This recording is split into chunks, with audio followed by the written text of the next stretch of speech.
Good morning class 10th। आज से आप लोगों का एक नया चैप्टर स्टार्ट होने जा रहा है, लाइट। आप लोगों ने इससे पहले भरत सर से electricity and magnetic effect of current complete किया है। अब हम हमारा फिजिक्स का चैप्टर स्टार्ट करने जा रहे हैं, लाइट। काफ़ी इंटरेस्टिंग चैप्टर है ये, बहुत मज़ा आएगा आपको ये चैप्टर पढ़ने में, क्योंकि बहुत सारे natural phenomenas like star twinkle करना, रेनबो की फॉर्मेशन, और जो आप लोग लेंस लगाते हो, जब आपको आइज़ में डिफेक्ट्स हो जाते हैं तो आप लोग जो स्पेक्स यूज़ करते हो, जो चश्मा यूज़ करते हो, उसमें लेंस किस टाइप का यूज़ होता है, कब यूज़ होता है, तो ये सब आप चीज़ें इसके अंदर पढ़ेंगे। एक्चुअली में ये दो चैप्टर मिक्स्ड हैं, लाइट और इसके next chapter human I and colourful world. ये दोनों चैप्टर जो हैं ये आपस में लिंक्ड हैं, तो दोनों चैप्टर्स ही मैं कराऊंगी आपको। हम पहले लाइट से स्टार्ट करेंगे, ध्यान से करना है इसको, काफ़ी इंटरेस्टिंग चैप्टर है। तो बेटा जब भी कोई चैप्टर स्टार्ट करो तो सबसे पहले चैप्टर के नाम के आगे क्वेश्चन मार्क लगा दो, ताकि आपको पता चले उस चैप्टर में है क्या। तो इसमें है लाइट। लाइट क्या होता है? लाइट एक एनर्जी है जिसकी वजह से हम चीज़ों को देख सकते हैं। अगर आप किसी ऐसे पर्सन से बात करो जिसको साइंस की नॉलेज नहीं है, उससे पूछो कि हम इस दुनिया को क्यों देख सकते हैं, तो वो आपको यही कहेगा कि आँखें इसलिए देख सकते हैं। अगर हमारे पास आँखें हैं इसलिए देख सकते हैं, तो फिर हमें अंधेरे में दिखाई क्यों नहीं देता, लाइट में ही क्यों दिखता है? आँखें भी होना ज़रूरी है, लेकिन वो सेकेंड ऑप्शन है। फर्स्ट हमारे पास लाइट होना बहुत ज़रूरी, क्योंकि लाइट एक एनर्जी है which help us sensation of vision, जो हमारे अंदर विज़न का सेंसेशन, देखने का एनर्जी क्रिएट करती है। ठीक है, तो लाइट एक एनर्जी है जिसकी वजह से हम इस पूरी खूबसूरत दुनिया को देख सकते हैं। और लाइट जो है वो वैक्यूम में स्पीड से चलती है। वैक्यूम समझते हो? जहाँ कुछ नहीं होता, जहाँ एयर भी ना हो वो वैक्यूम होता है, नो एयर। जहाँ पे एयर भी नहीं होगी वहाँ क्या होएगा? वैक्यूम होगा। तो लाइट की स्पीड सबसे मैक्सिमम वैक्यूम में होती है 3 × 10⁸ इसका मतलब समझते हो?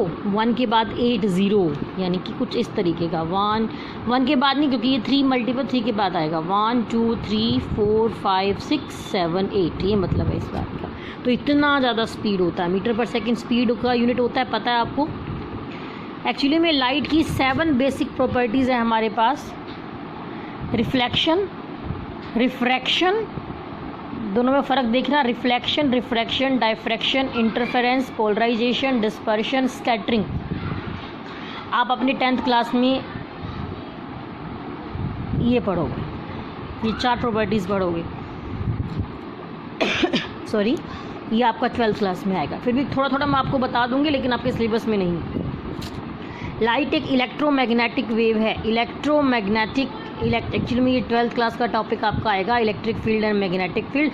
अभी आप इतना ही समझो, लाइट एक EM वेव होती है। EM वेव भी लिखा हो सकता है, इलेक्ट्रोमैग्नेटिक वेव भी हो सकता है। तो जो भी ये वेव्स का टाइप होता है, तो जो भी वेव EM वेव होएगी, उसको चलने के लिए मीडियम नहीं चाहिए। मतलब लाइट वैक्यूम में भी चल सकता है, दिखा तो दिया। मतलब लाइट को चलने, जैसे अब साउंड को आप लोगों ने 9th क्लास में साउंड चैप्टर पढ़ा कि बिना मीडियम के साउंड चल नहीं सकता है, लेकिन लाइट में ऐसा कुछ नहीं है।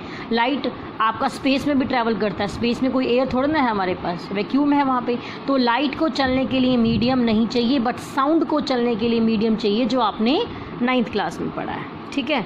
Light tends to travel in a straight line. Light हमेशा कोशिश करती है, टेंड्स मतलब कोशिश करना, कि वो स्ट्रेट लाइन में चले। लेकिन आपको मैं आगे बताऊंगी कि स्ट्रेट लाइन से भी अपना पाथ वो भटकती है, लेकिन स्टार्टिंग में हमने यही माना था कि लाइट जो है वो स्ट्रेट लाइन में चलती है। और इस तरीके से हम लाइट को दिखाते हैं, एक सीधा लाइन बना के यहाँ एरो बना देते हैं, इसको हम रे ऑफ लाइट कहते हैं। और जब ऐसी बहुत सारी रे इकट्ठी हो जाएं तो उसको क्या बोलते हैं? बीम ऑफ लाइट बोलते हैं। ठीक है। लाइट कास्ट शेडो, आपको पता है लाइट की वजह से ही शेडो बनती है, आपकी जो शेडो बनती है, तो लाइट शेडो की फॉर्मेशन भी करती है। तो ये लाइट की प्रॉपर्टीज़ हैं ये सारी। उसके बाद आपको मिरर पता होना चाहिए क्या होता है, क्योंकि यहाँ मिरर और लेंसेज की बात करेंगे। मिरर आप घर में भी यूज़ करते, सुबह सुबह तैयार होके आते हो आप स्कूल में, फ़िलहाल लॉकडाउन की वजह से नहीं आ पा रहे हो।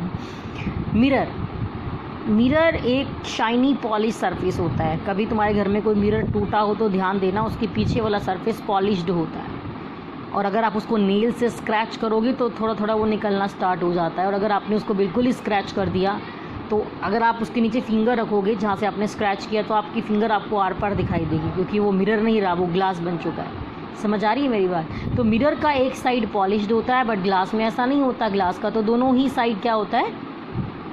सिंपल आपका ट्रांसपेरेंट होता है। जैसे हम घर में कांच की ग्लास यूज़ करते हैं, तो मिरर एक शाइनी पॉलिश्ड ऑब्जेक्ट होता है जो लाइट को रिफ्लेक्ट करता है। रिफ्लेक्ट मतलब धक्का मारना, जैसे आप बॉल को अगर दीवार पे मारो तो वो बाउंस बैक करती है। बाउंस बैक मतलब अगर थोड़ा साइंस की लैंग्वेज में आए तो रिफ्लेक्ट करती है, टकरा के वापस आ जाना, reflection, reflect, which reflect most of the rays of light falling upon it. तो मिरर एक शाइनी पॉलिश सरफेस होता है जो मोस्टली लाइट को रिफ्लेक्ट करता है, उसके ऊपर लाइट रे फॉल करती है, टकरा के वापस आ जाती है।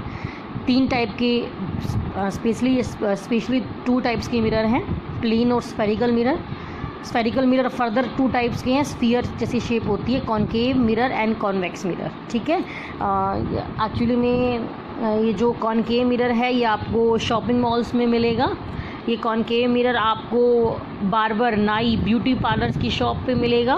कॉन्वेक्स मिरर आपके जो व्हीकल्स होते हैं, बाइक होती है, कोई बस होती है, कोई कार होती है, तो उसके साइड में जो मिरर लगा होता है, आगे फ्रंट में नहीं, हेडलाइट्स में, वो नहीं होता, वहाँ तो कनकेव लगता है। लेकिन जो साइड मिरर है, जो पीछे का ऑब्जेक्ट देखने के लिए यूज़ करते हैं, रियर व्यू मिरर अगर आपने पढ़ा हो तो वो कन्वेक्स मिरर होता है। तो कन्वेक्स मिरर को हम ड्राइवर मिरर के नाम से भी जानते हैं और कॉनकेव को डॉक्टर मिरर के नाम से जानते हैं। कॉन्वेक्स को हम किस मिरर के नाम से जानते हैं? ड्राइवर, और कॉनकेव को डॉक्टर मिरर के नाम से जाना जाता है, क्योंकि डॉक्टर अपने हेड पे इसको यूज़ करते हैं। जो अगर आप कभी आई चेक कराने जाओ या फिर ENT डॉक्टर्स होते हैं, ear nose throat specialist doctor, तो उनके हेड पे एक मिरर लगा होता है, वो कॉनकेव मिरर होता है। कभी ध्यान दिया हो आप लोगों ने? बताऊँगी मैं ऐसा क्यों यूज़ होता है, सिर्फ सिंपली बताने के लिए है आपको। तो ये इस टाइप का होता है आपका प्लेन मिरर, ये साइड पॉलिश्ड होती है, उसको पॉलिश सरफेस बोलते हैं। और जहाँ इधर आप खड़े होते हैं, इसको रिफ्लेक्टिंग सरफेस बोलते हैं।